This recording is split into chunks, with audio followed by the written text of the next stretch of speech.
최근에 비행기 사고가 많이 일어나고 있는데 지난해 연말에 무안공항에서 일어난 비행기 사고로 179명의 목숨을 잃게 되었고, 며칠 전에는 미국에서 미국 여객기가 헬기와 이렇게 충돌하는 바람에 거기에 탔던 67명이 전원 사망하는 일도 일어났습니다. 그리고 지금 우리나라는 정치적으로 좌우가 심하게 대립하고 있어서 서로 대화가 통하지 않는 만큼 심하게 분열이 되고 있습니다. 그래서 지금 우리 국민들은 어디에 가서 정치 이야기를 하게 되면 친구도 가족도 심지어 연인까지도 다투게 되어지는데, 지금 우리나라는 정치적 분열로 인해 일상관계까지 분열이 일어나고 있습니다. 그리고 우리나라 주변 국가인 러시아는 아직도 우크라이나와 전쟁 중에 있는데 전쟁의 참혹함은 이루 말할 수가 없습니다. 그럼에도 그 참혹한 전쟁 중에도 하나님을 신뢰하는 그러한 자들이 있는데, 우크라이나의 한 교회는 전쟁이 시작된 이후에 온 교회 성도들이 시편 91편 말씀을 묵상하고 기도를 했더니 기적적으로 교회 주변 건물들은 다 파괴되었지만 함께 모여 기도했던 교회 지하실은 파괴되지 않았다고 합니다.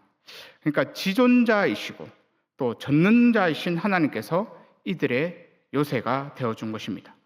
그리고 우크라이나 병사 중에는 러시아에 이렇게 포로로 붙잡혀갔는데, 붙잡혀가 있는 그 동안에 매일 기도했더니 갑자기 석방되는 그러한 일도 벌어졌다고 합니다. 그러니까 의인은 믿음으로 말미암아 산다라고 말씀하고 있는데, 전쟁의 참혹한 속에서도 하나님을 신뢰하는 자는 살아남을 수 있다는 것을 볼 수 있습니다. 하지만 오랜 전쟁 중에는 하나님을 신뢰하는 자들도 결국 죽는 사람이 생기게 되어지고, 또 수만 명의 생명이 전쟁 때문에 죽게 되어집니다. 그래서 그 참혹함으로 인해 많은 사람들은 하나님께 이런 질문을 하게 되어집니다. 왜 이런 참혹한 전쟁을 허용하셨는가? 악을 왜 허용하셨는가? 이런 질문을 하게 되어집니다. 오늘 본문 말씀은 하박국 선지자가 이런 질문을 하게 되어집니다. 왜 악을 허용하시는가? 왜 기도에 응답을 해주지 않으시는가? 왜 의인은 고난받고 악인은 형통한가? 이러한 질문을 하나님께 하게 되어집니다. 오늘 첫 번째는 하박국 선지자가 보고 있는 유다의 현실과 선지자의 질문입니다. 1절 말씀을 보면 선지자 하박국이 묵시로 받은 경고라. 여기에 보면 하박국 선지자가 언제 활동을 했는지에 대한 기록은 전혀 없는 것을 볼 수 있는데, 보통 이제 에레미야 선지자가 활동했던 그 시기에 하박국 선지자도 활동했을 거다, 이렇게 생각을 합니다. 그러니까 북이스라엘은 아수르에 의해 이렇게 멸망을 하게 되었고, 아수르는 이제 전성기를 지나서 이제 힘을 잃어가고 있는 그때 하박국 선지자가 활동을 했다, 이렇게 말할 수 있는데, 유다의 나라의 마지막 이 부흥의 등불은 누군가 하면 요시야 왕이었습니다. 그래서 열왕기하 23장 25절 말씀을 보면 요시야 왕에 대해서 이렇게 평가를 해주고 있는데, 열왕기하 23장 25절 말씀에는 이렇게 되어 있습니다. 요시야와 같은 마음을 다하여 뜻을 다하며 힘을 다하여 모세의 모든 율법을 따라 여호와께로 돌이킨 왕은 요시야 전에도 없었고 후에도 그와 같은 자가 없었더라, 이렇게 말씀하고 있습니다. 그러니까 요시야 왕은 하나님의 이 말씀으로 다시 부흥을 일으키려고 했던 왕이 요시야 왕이었습니다. 근데 요시야 왕이 무기또 전투에 갔다가 결국은 갑자기 죽게 되어집니다. 그리고 그 후에 유다는 20년이라는 그 시간 동안 왕이 4번이나 바뀌는 그런 혼란을 겪게 되어집니다.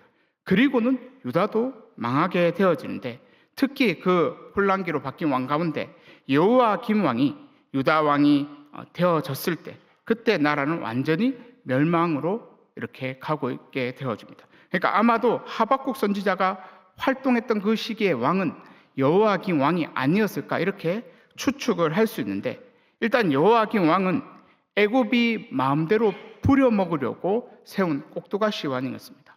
근데 그 꼭두가시 왕이 좀 착했으면 좋은데 굉장히 못된 그러한 왕이었는데, 여호야김 왕은 하나님의 말씀을 철저히 무시했던 왕이 여호야김 왕이었습니다. 예레미야 36장 23절 말씀을 보면 이렇게 기록되어 있습니다. 예레미야 36장 23절 말씀을 보면, 여호디가 선호 쪽을 낭독하면 왕이 면독칼로 그것을 연하여 베어 화로 불에 던져서 두루마리를 모두 태웠더라.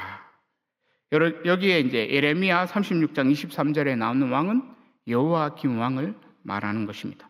그러니까 하나님께서는 예레미야 선지자를 통해 유다에게 회개할 기회를 주시려고 경고의 말씀을 주셨습니다. 근데 여호야김 왕은 그 경고의 말씀을 듣기 싫어서 선호 쪽 낭독할 때마다 면도칼로 찢어서 화롯불에 던졌습니다. 그리고 그 신하들도 하나님의 말씀을 전혀 두려워하지 않았습니다. 그러니까 여호야김 왕이 들어서면서 하나님의 말씀의 권위는 완전히 무너졌다, 이렇게 말할 수 있습니다.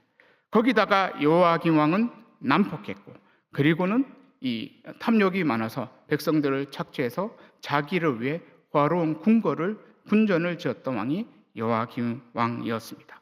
그래서 이러한 유다의 현실 속에 하박국 선지자는 절망을 했습니다.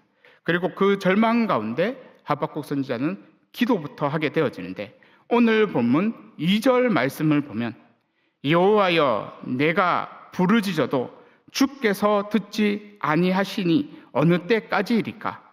내가 강포로 말미암아 외쳐도 주께서 구원하지 아니하시나이다. 그러니까 하박국 선지자는 절망적이고 이해되지 않는 불의한 이 현실 앞에 먼저 부르짖어 기도부터 했는데, 하박국 선지자의 이름의 뜻이 무엇인가 하면 깨닫는다, 포옹하다라는 뜻이 있습니다.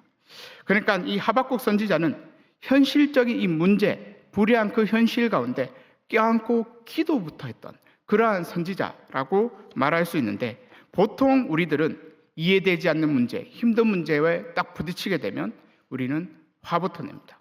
따지고 화부터 내는 것이 우리들입니다. 그리고 하나님께는 원망부터 하는 것이 우리들입니다. 그러니까 우리가 따지고 화내고 하나님께 원망하면 기도가 안 되는 겁니다. 우리 마음에 분노가 있으면 기도가 안 되는 겁니다. 그러니까 우리가 하나님께 기도를 한다라는 것은 하나님께서 내 문제를 해결해 주실 수 있다라는 이 신뢰가 밑바탕되어 있기 때문에 기도를 하는 것이라고 말할 수 있는데, 오늘 본문의 하박국 선지자는 그 신뢰를 바탕으로 기도를 했는데도 응답이 되지 않았습니다. 그래서 하박국 선지자는 하나님께 질문을 하는 겁니다. 왜 부르짖어도 응답해 주지 않으십니까? 어느 때까지 침묵하시겠습니까? 이렇게 질문을 던지게 되어집니다. 그러니까 우리들이 기도하면 하나님께서는 사소한 기도 잘 들어주십니다. 하지만 우리의 인생 가운데 꼭 해결받기 원하는 것, 이 문제는 좀 해결해 주셨으면 좋겠다라는 것은 몇 년이 흘러도 응답되지 않는 경우가 있습니다. 그래서 그러한 문제들은 우리는 잘 기도조차 하지 않습니다. 왜냐하면 기도하는 것 자체가 상처로 남기 때문에, 거절감으로 그렇게 느끼기 때문입니다.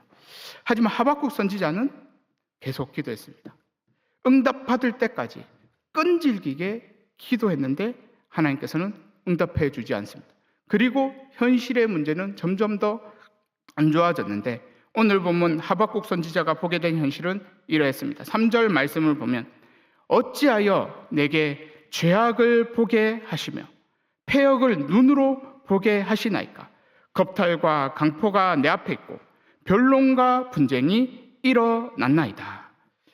여기에 변론과 분쟁이 있다라는 말은 나라 곳곳마다 다툼이 일어났다, 이렇게 말할 수 있는데, 정치적인 갈등뿐만 아니라 세대 간의 갈등, 경제적인 갈등, 지역 간의 갈등, 성별 간의 갈등, 이념 간의 갈등이 있어서 계속 다툼이 일어났다는 겁니다. 특히 오늘 보면 2절과 3절에는 반복해서 나오는 단어 하나가 있는데, 그게 뭐냐면 강포라는 단어입니다. 그러니까 이 강포는 원어로는 하마스라고 하는데, 이 하마스는 폭력이라는 의미가 있습니다. 그런데 이 하마스라는 단어는 창세기 6장에도 나오는 단어인데 노아 홍수 심판이 일어난 계기가 된 그것이 이 하마스, 그러니까 폭력, 포악함 때문에 일어났다고 창세기 6장에 나와 있습니다. 그러니까 창세기 6장 11절 말씀을 보게 되면 이렇게 되어 있습니다. 그때 온 땅이 하나님 앞에 부패하여 포악함이 땅에 가득한지라, 이렇게 되어 있습니다. 여기에 이제 포악함이 하마스라는 단어를 쓰는데, 그러면서 창세기 6장 13절에 하나님께서 노아에게 어떤 말씀하시는가 하면, 창세기 6장 13절에 하나님이 노아에게 이르시되 모든 혈육이 있는 자의 포악함이 땅에 가득함으로 그 끝날이 내 앞에 이르렀으니 내가 그들을 땅과 함께 멸하리라. 그러니까 포악함이 가득해서 홍수 심판이 일어났다라고 창세기 6장에는 말씀해 주고 있습니다. 그러니까 폭력이 난무하는 시대, 그리고 힘의 논리가 지배하는 시대 가운데 하나님의 심판이 임할 수 있다는 것을 말씀해 주고 있는 겁니다. 그래서 오늘 본문의 하박국 선지자는 유다의 이 강포를 행하는, 폭력을 행하는 이 악인들을 법으로 확실히 심판해야 한다, 이렇게 생각했습니다. 오늘 본문 4절 말씀을 보면 이러므로 율법이 해이하고 정의가 전혀 시행되지 못하오니 이는 악인이 의인을 에워쌌으므로 정의가 굳게 행하여 짐이니이다. 그러니까 정의가 바로 서지 못하는 것은 해이해진 율법, 그러니까 율법을 엄격하게 적용하기만 하면 정의가 바로 설 수 있다라는 것을 말씀해 주고 있습니다. 그런데 지금은 악인들이 힘의 논리에 따라 율법도 무시하고 법도 자기 멋대로 바꾸니까 정의가 무너지게 되었다라고 말씀하고 있는 것을 볼 수 있습니다. 그러니까 하박국 선지자가 생각하고 있는, 유다가 이렇게 불의하고 지금 무너져 있는데 하박국 선지자가 생각하고 있는 해결책은 법이라고 생각했습니다. 무너진 법 질서부터 바로 세우자라는 겁니다. 악인들을 법의 심판에 따라 그렇게 처벌하자라는, 그러면 유다는 다시 좋은 나라가 될 수 있다라고 생각을 했던 것입니다. 그런데 아무리 법이 엄격해져도 사람의 마음이 바뀌지 않으면 그 사이는 또 무너지게 됩니다. 그러니까 하나님의 백성들이 하나님의 은혜를 모르면 아무리 좋은 것을 다 받아도 결국은 부패하고 썩게 되어집니다. 그리고 엄격하게 법을 적용해도 은혜를 모르면 부패하고 썩게 되어지는데, 왜냐하면 자발적으로 순종하지 않기 때문입니다. 그래서 우리들은 무엇이 먼저 바뀌어야 하냐 하면 마음부터 바뀌어야 하는 겁니다. 그러니까 우리에게 힘들고 어려운 위기의 상황이 딱 부딪혔을 때 우리가 먼저 바뀌어야 될 것은 현실부터 바뀌는 것이 아니라 마음부터 바뀌어야 하는 것입니다. 오늘 두 번째는 여호와의 응답입니다. 5절 말씀을 보면 여호와께서 이르시되 너희는 여러 나라를 보고 또 보고 놀라고 또 놀랄지어다. 여기에 보고 또 보고는 3절에 보게 하시며 또 보게 하시나이다 라는 단어와 똑같은 단어를 쓰고 있는데, 3절에 보게 하시며의 원어는 라라는 단어를 쓰고 또 보게 하시나이까 라는 단어는, 원어의 단어는 나바트라는 단어를 씁니다. 그리고 5절에도 똑같이 라와 나바트를 쓰고 있습니다. 이 말은 무엇인가 하면 결국 하박국 선지자가 유다의 죄악을 보고 폐역을 눈으로 보고 있을 때 하나님께서도 다 지켜보고 있었다라는 것을 말씀해 주고 있는 겁니다. 그러니까 하나님께서는 나에게 대해서 모르는 것이 없다라는 것을 말씀해 주고 있습니다. 그리고 내가 기도하면 하나도 빠짐없이 하나님께서는 다 듣고 계신다라는 것을 말씀해 주고 있는데, 근데 하나님께서 다 듣고 계시고 다 보고 계시는데도 나의 고통 가운데, 나의 어려움 가운데 건져주시지 않는 이유는 나를 향한 하나님의 선한 뜻이 있어서 그런 것입니다. 그러니까 하나님께서 침묵하실 때, 그때 우리가 믿어야 할 것은 하나님께서 나를 향한 선한 뜻이 있다, 이것을 믿어야 하는데, 오늘 성경 말씀에는 하나님께서는 다 듣고 있다, 또 다 보고 있다, 이렇게 말씀하고 있습니다. 그리고 하나님께서는 자신의 문제에만 빠져있지 말고 시선을 다른 곳으로 좀 돌려보라 라는 말씀도 해주고 있는데, 여기 보면 너희는 여러 나라를 보고 또 보고 이렇게 말씀하고 있습니다. 그러니까 하나님께서는 지금 여러 나라 가운데 내가 지금 일하고 있다라는 것을 말씀해 주고 있는데, 너희와 똑같이 강포를 행하는 나라들이 지금 어떤 일이 지금 벌어지고 있는지 보라고 말씀하고 있습니다. 왜냐하면 그들이 지금 심판을 받고 있기 때문입니다. 5절 중반절을 보면 너희 생전에 내가 한 가지 일을 행할 것이라 누가 너희에게 말할지라도 너희가 믿지 아니하리라. 여기 너희 생전이라는 말씀은 곧 일어난다. 곧 죽기 전에 일어날 것이다. 지금 곧 이러한 일이 일어날 것이다 라는 것을 말씀해 주고 있는데, 그리고 내가 한 가지 일을 행할 것이라는 말씀은 오늘 보면 6절 이하의 갈대아 사람, 다시 말해 바벨론에 의해 유다도 심판받는다라는 것을 말씀해 주고 있습니다. 그러니까 결국 유다도 똑같이 다른 나라처럼 심판받을 것인데 곧 일어난다라는 것을 말씀해 주고 있습니다. 그리고 여기서 하나님께서는 유다 백성들에 대해서 아는 것이 하나 있었는데 무엇인가 하면, 아무리 유다 백성들에게 바벨론에 너희들 심판받는다 이렇게 외쳐도 아무도 믿지 않을 거다라는 것을 하나님께서는 알고 계셨습니다. 그러니까 하나님께서는 이미 유다 백성들의 마음 상태가 말씀을 듣고 회개하고 돌이킬 수 있는 그러한 마음 상태에서는 넘어갔다라는 것을 알고 계셨던 겁니다. 그래서 하나님께서는 너희는 믿지 아니하리라 라는 결론적인 말씀을 하셨는데, 하나님께서는 자기 백성들을 다루실 때 은혜부터 주시는 분이십니다. 그러니까 하나님께서는 이스라엘 백성들에게 시내산에서 율법을 주시기 전에 먼저 출애굽의 은혜부터 허락해 주셨습니다. 그리고 그런 구원의 은혜를 받은 백성들이 감사하는 마음으로 율법을 지키며 살기를 원하셨는데, 이스라엘 백성들은 완악해서 그 감사하는 마음 조금만 힘들면 잊어버리고 결국은 원망하고 불평했습니다. 그럼에도 하나님께서는 바로바로 뭔가 이스라엘 백성들이 심판하지 않고 결국은 다 받아주십니다. 그리고 광야라는 그 시간 가운데도 함께 하시고 계속 은혜를 부어주셨는데, 그러면서 이스라엘 백성들의 마음을 바꾸어 나가 주셨습니다. 그러니까 하나님께서는 뭔가 믿음을 주실 때 강제적으로 주입식으로 그렇게 이스라엘 백성들에게 믿음을 주시지 않았다라고 말할 수 있는데, 하나님께서는 계속 은혜를 부어주시고 또 설득을 하셔서 자신을, 하나님을 사랑하게 하시고 그리고 자발적으로 순종할 수 있도록 그렇게 해주셨습니다. 그런데 이렇게 많은 은혜를 부어줘도 죄에 빠져 산다면 하나님께서는 좀 강하게 경고를 하십니다. 반드시 망할 거다 이런 식으로 굉장히 강하게 이야기하시는데, 돌이키면 어떻게든 다 살려주십니다. 그런데 돌이키지 않으면 결국 끝까지 자기 고집을 부리게 되면 고난으로 연단하시기도 하시는 겁니다.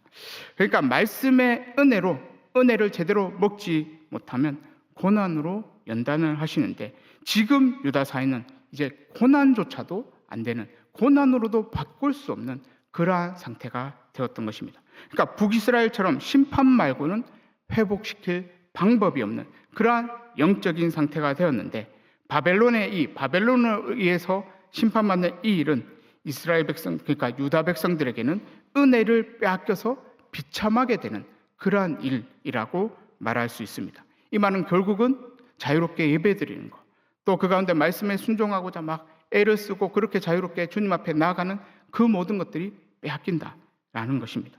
왜냐하면 바벨론 같은 경우는 자유 자체를 허락하지 않는 그러한 나라였기 때문에. 오늘 본문 6절과 7절 말씀을 보면, 보라 내가 사납고 성급한 백성 곧 땅이 넓은 곳으로 다니며 자기 소유가 아닌 거처들을 점령하는 갈대아 사람을 일으켰나니 그들은 두렵고 무서우며 당당함과 위엄이 자기들에게서 나오며. 유다는 이전에 아수르에 의해서 많이 이렇게 지배를 좀 당했습니다. 그러니까 유다는 아수르에게 조공을 바쳐서, 그래서 어떻게든 그 아수르와 유지를 하면서 그 가운데 나라를 지켜가고 있었습니다. 그러니까 조공을 주면 그래도 나라가 망하지 않고 그 안에서 예배도 드리고 어떻게든 자기 종교 생활을 할 수 있었습니다. 그런데 바벨론 같은 경우는 오늘 본문을 보면 아예 자기 소유가 아닌 거처들을 점령해서 바벨론화 시킨다라고 말씀하고 있는데, 우리가 다니엘서만 봐도 이 바벨론이 어떻게 그 이방들, 자기가 점령했는 사람들을 바꾸는지를 알 수 있습니다. 바벨론화 시켜서 결국은 막 교육을 시켜서 어떻게든 이 가지고 있는 것들을 다 버리게 하고 결국 바벨론화 만들어가는 것을 우리가 다니엘서를 통해 볼 수가 있습니다. 그러니까 바벨론이 다스릴 때는 어떻게 보면 예배의 자유가 없는 것입니다. 예배드리다가 잡혀가는 것이고 기도하다가 잡혀가는 그때가 바벨론 포로기 때라고 말할 수 있습니다. 그런데 이러한 심판의 때를 누가 일으켰는가 하면 하나님이 일으켰다고 오늘 본문에는 말씀하고 있는데 6절을 다시 보면 내가 갈대아 사람을 일으켰나니 이렇게 말씀하고 있습니다. 그러니까 바벨론을 일으키신 분이 하나님이다. 이 말은 결국 바벨론 또한 하나님의 주권 아래 있다라는 것을 말해주고 있습니다.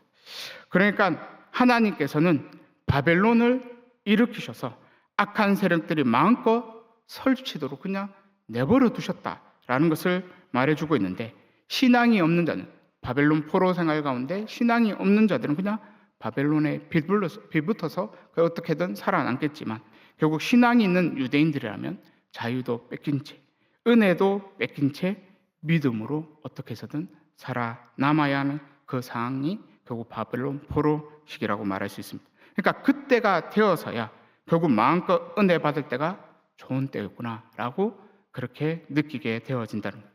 그래서 우리들도 어떻게 보면 많은 것들 빼앗길 수 있습니다. 그런데 그 빼앗길 수 있는 것 가운데 절대 빼앗기면 안 되는 것이 무엇인가 하면 예배의 자유와 신앙의 자유입니다. 이것은 절대 빼앗기면 안 되는 겁니다. 이것만 빼앗기지 않으면 얼마든지 우리는 회복될 수 있습니다. 이 나라도 얼마든지 회복될 수 있습니다. 왜냐하면 교회 가운데 결국은 은혜가 있기 때문에 이 교회의 신앙의 자유와 결국은 이 교회의 예배의 자유가 있으면 그 은혜가 결국 세상으로 흘러가서 세상이 회복되기 때문에 우리 안에 신앙의 자유, 결국은 이 예배의 자유는 절대 빼앗기면 안 되는 겁니다. 그런데 바벨론은 이 모든 것들을 빼앗는다고 말씀하고 있습니다. 그리고 바벨론은 굉장히 잔인하게 모든 나라들을 빠르게 점령한다고 오늘 본문에는 말씀하고 있습니다. 8절부터 10절까지의 말씀을 보면 그들의 군마는 표범보다 빠르고 저녁 이리보다 사나우며 그들의 마병은 먼 곳에서부터 빨리 달려오는 마병이라 마치 먹이를 움키려 하는 독수리 나름과 같으니라. 그들은 다 강포를 행하러 오는데 앞을 행하여 나아가며 사람을 사로잡아 모으기를 모래같이 많이 할 것이요 왕들을 멸시하며 방백을 조소하며 모든 견고한 성들을 비웃고 흉벽을 쌓아 그것을 점령할 것이라. 그러니까 바벨론은 군마로 또 마병으로 온 나라를 점령하기 때문에 굉장히 빠른 속도로 다른 나라를 점령해 갔는데 요새와 같은 견고한 성도 흉벽을 쌓아 올려서 점령을 했다라고 말씀하고 있습니다. 그러니까 바벨론이 마음먹고 정복하지 못할 그러한 나라가 없었다고 말할 수 있는데 예루살렘을 정복할 때도 결국 흉벽을 쌓아서 결국은 정복을 하게 되어집니다.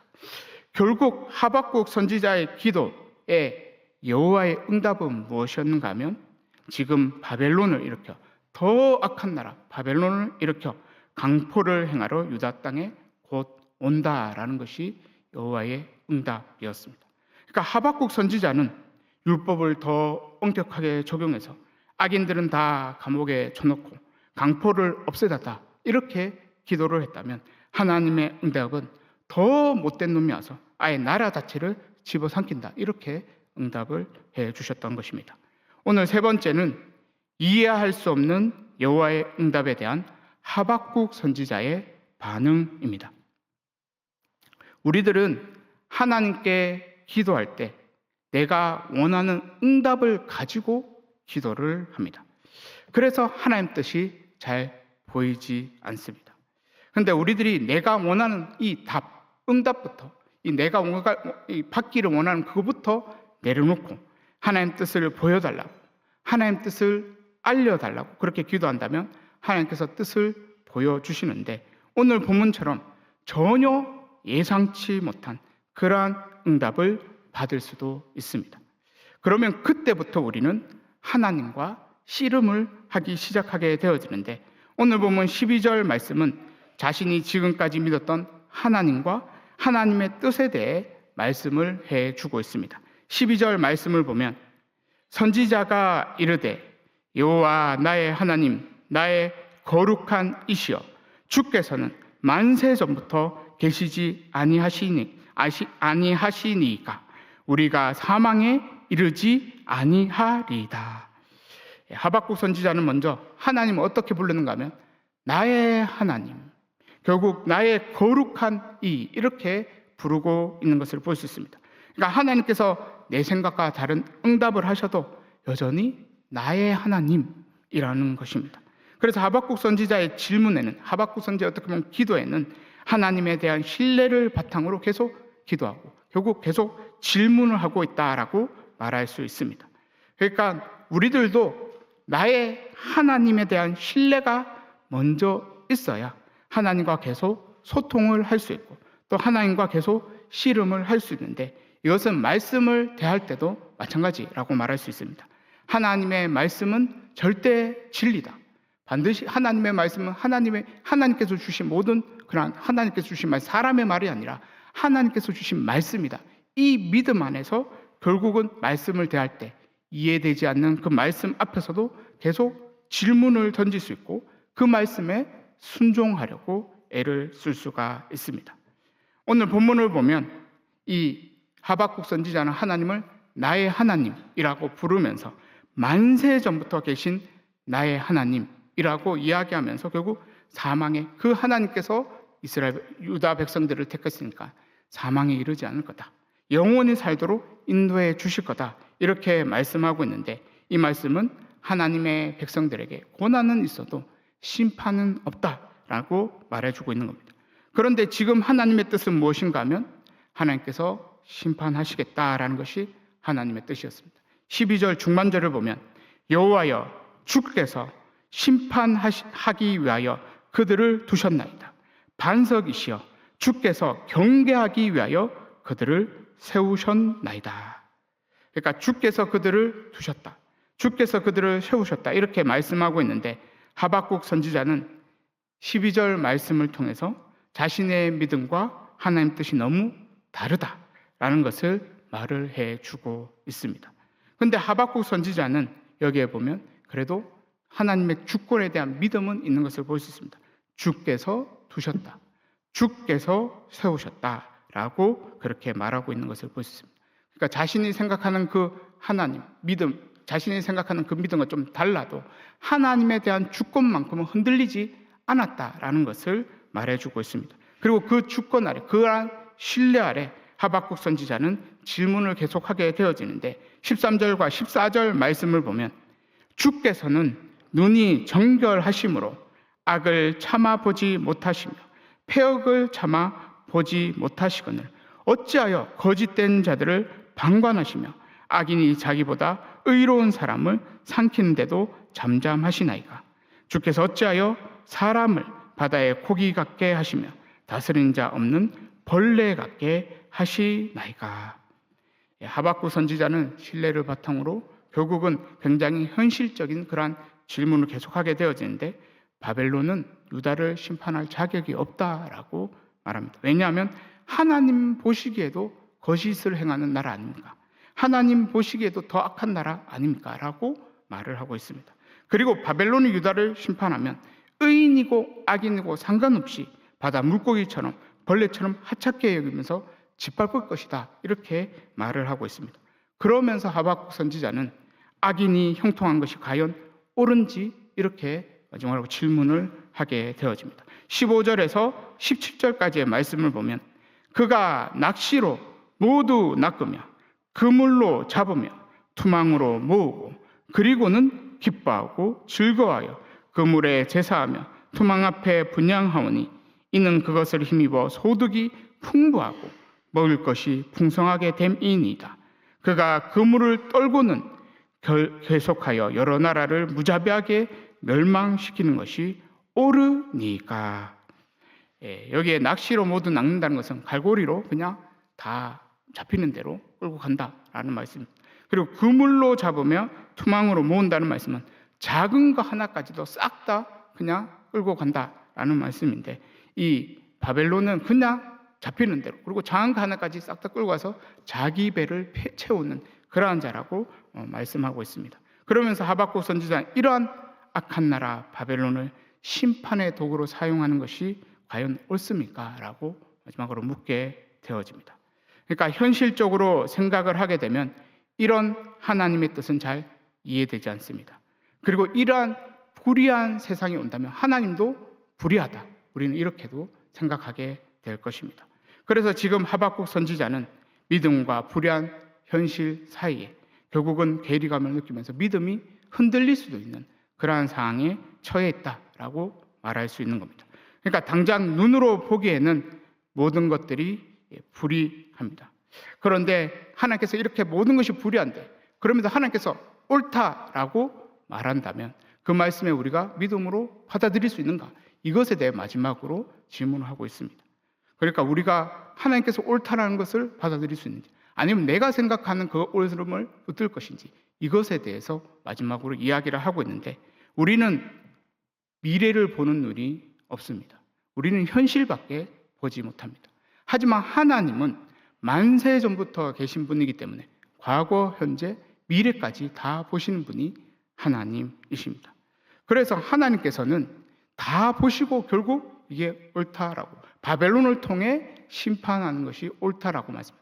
그리고 바벨론 또한 심판받을 거다라고 오늘 본문에는 말씀해주고 있습니다. 11절 말씀을 보면 그들은 자기들의 힘을 자기들의 신으로 삼는 자들이라 이에 바람같이 급히 지나치게 행하여 범죄하리라. 그러니까 바벨론은 자기들의 힘으로 자기들의 신을 삼는 죄인들이라는 거예요. 그래서 이들을 그냥 계속 놔두는 것이 아니라 하나님께서는 하나님 때가 되면 심판할 거라고 말씀을 해주고 있는 것입니다. 그러니까 성경을 보면 유대인들은 바벨론의 그 심판으로 인해 결국 나라는 망하고 포로로 끌려가면서 온 세상에 흩어져 디아스포라 되어집니다.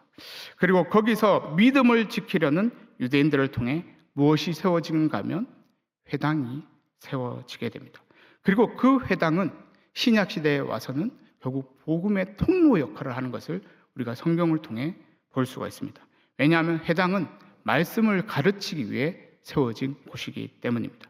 그래서 우리가 신약 결국은 복음서를 보고 사도행전을 보게 되면 예수님도 회당에서 먼저 결국 복음을 선포하셨고 또 사도 바울도 결국은 회당에서 먼저 그렇게 복음을 그렇게 전하게 된 것을 볼 수 있는데 결국 하나님의 큰 그림은 무엇이었는가 하면 결국 바벨론 포로를 통해 어떻게 보면 신학교회를 준비하고 계셨고 또 복음을 온 세상에 전파할 그림을 그리고 계셨다라고 말할 수 있습니다.